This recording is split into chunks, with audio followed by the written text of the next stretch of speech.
네, HR 페어링 신현종 대표님과 함께하는 취업의 기술 시간입니다. 네, 어서 오세요, 신현종 대표님. 반갑습니다. 네, 반갑습니다. 자, 주제를 좀 먼저 알아볼까요? 네. 오늘의 주제, 취업 악순환의 메커니즘 이렇게 나왔는데요. 네. 악순환, 일단 상당히 시작부터 무겁고요. 네. 뭔가 답답해져 와요. 악순환 이게 그러니까. 악순환이 되면 안 되거든요. 네. 예, 좀 주제가 좀 무거워서 사실 저도 고민이 많았습니다. 네. 대기업 상반기 공채가 시작된 지 벌써 3주가 지났더라고요. 제 달력을 보니까. 근데 이제 일부 기업들은 이제 계열사를 중심으로 이 서류를 마감한 회사도 있고 또 이제 새로 채용 예정 공고를 올려가지고 채용을 준비하는 회사들도 있습니다. 근데 또 이 기사를 좀 살펴보니까 구직자분들이 지난 하반기에 비해서 이번 상반기가 더 어렵다고 생각한다. 이런 그 내용을 제가 좀 봤습니다. 근데 사실 뭐 아직 시작도 안 했는데 힘들다 이렇게 얘기하는 거 좀 아닌가 싶은 생각도 드는데 또 한편으로는 또 얼마나 이 치열하면 또 이런 생각을 할까 또 이런 또 제가 좀 봤습니다. 근데 사실 이 구직자분들의 눈이 계속 높아지고 있는데 반해 새로운 일자리가 창출되는 건 좀 한계가 있다 이런 얘기 아마 들어보셨을 겁니다. 또 취업을 정말 하고 싶다 이렇게 얘기하면서도 이 취업의 의지는 계속 없어지는 이런 요즘 구직자분들 왜 이러는지 오늘 한번 좀 이야기를 좀 나눠보도록 하겠습니다. 네, 참 지금 구직자들이 느끼는 수준이 좀 어느 정도인지 그거부터 좀 알고 가야 될 것 같아요. 예, 네. 뭐 그냥 보통 어렵다 그러면 어느 정도 어려운지 대부분 감이 없으시더라고요. 네. 그래서 이제 제가 조금 하나 좀 보여드리겠습니다. 네. 이 구직자분들이 체감하고 있는 이 취업난을 조금 알아보려고 좀 대학들을 좀 살펴봤는데요. 네.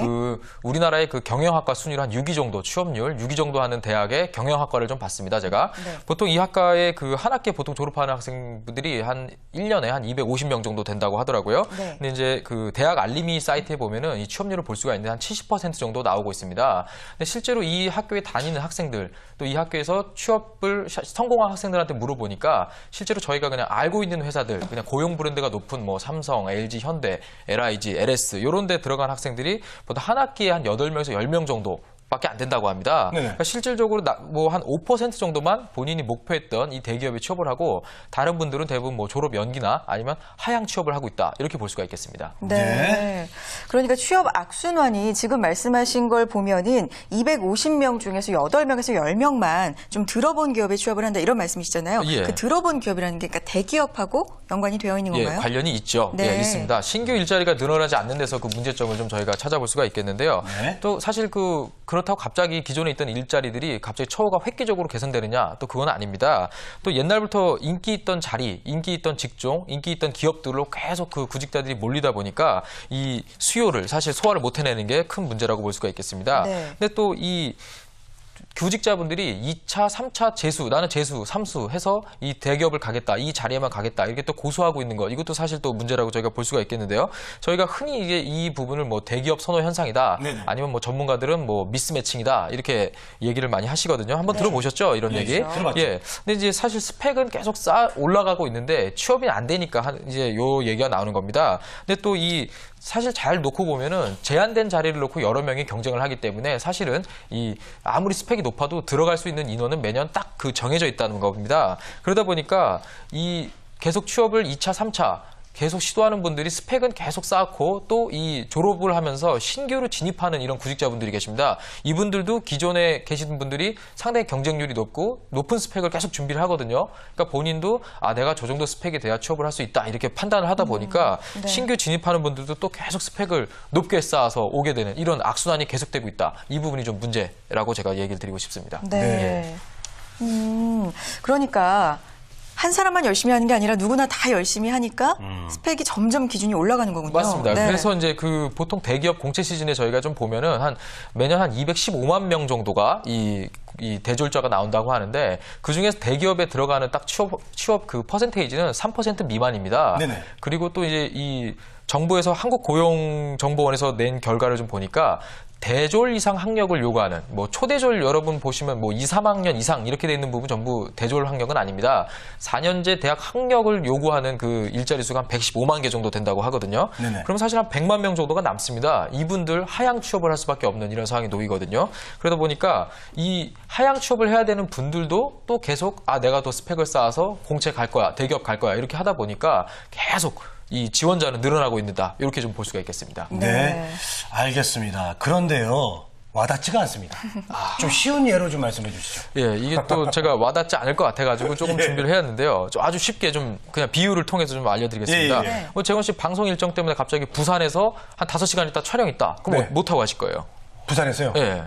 빨리 갈 수 있는 거 KTX 같은 거. 그렇죠. 당연히 뭐 기차를 제일 먼저 생각을 하시겠죠. 그렇죠, 그렇죠. 예, 뭐 이렇게 뭐 기사가 있어갖고 뭐 부산 갑시다 이런 건 아니니까. 네. 예. 근데 사실 이 돈 여유가 있고 뭐 좀 바쁘고 그러면서 당연히 KTX를 타게 되는데 네. 사실 뭐 티켓이 없을 수도 있고 그냥 사실 새마을호나 무궁화호도 사실 부산 갑니다.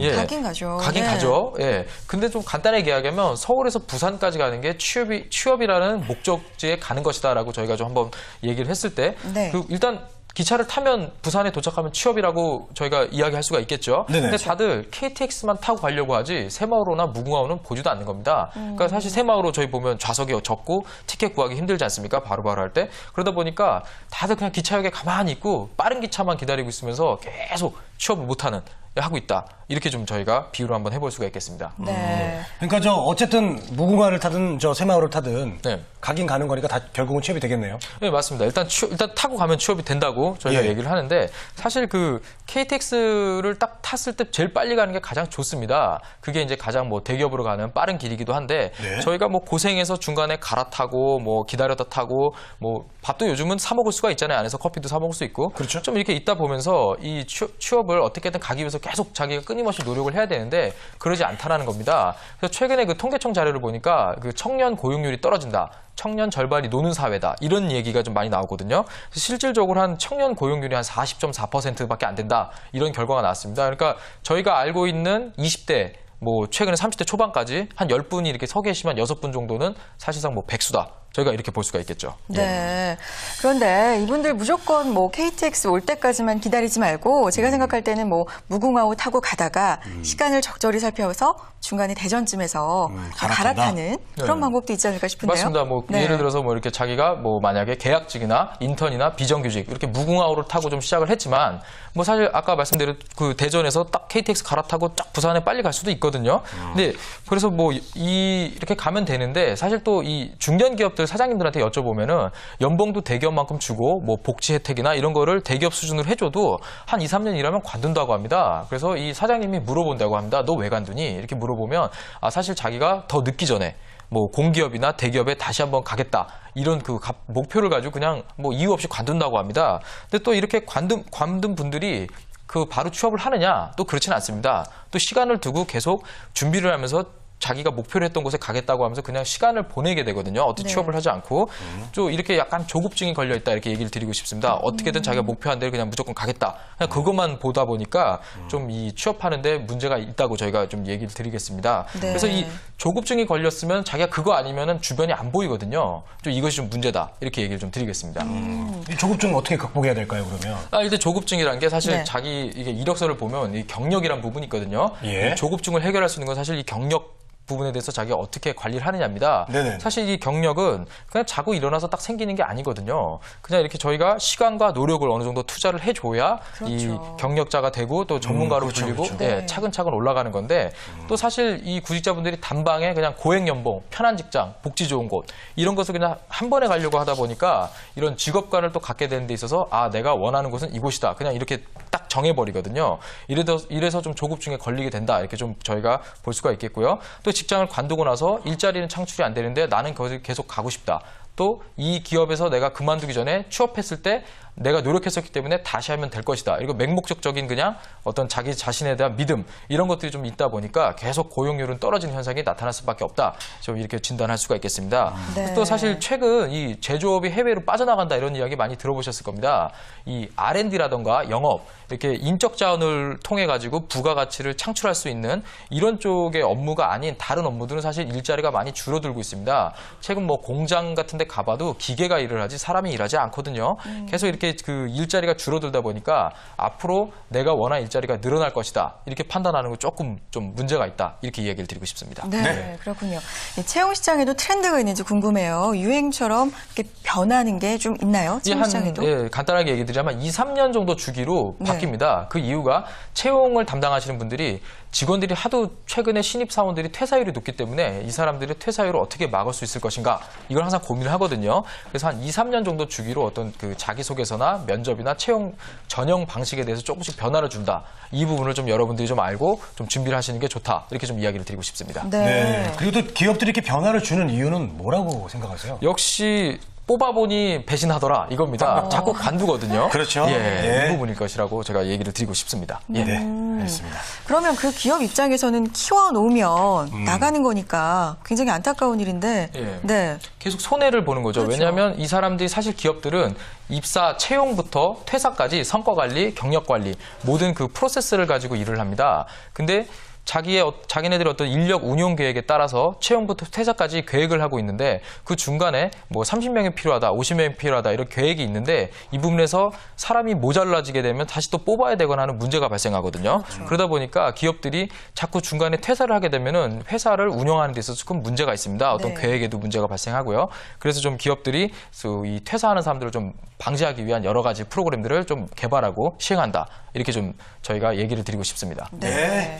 퇴사율을 좀 줄여야겠죠, 회사 네. 입장에서는. 자, 오늘 페어링 HR 신현종 대표님과 함께 취업의 기술, 취업 시장의 악순환 이야기를 좀 들어봤습니다. 네, 변화하는 채용시장 트렌드에 맞춰서 노력해야 될 필요성이 있을 것 같습니다. 오늘 말씀 고맙습니다. 네, 감사합니다.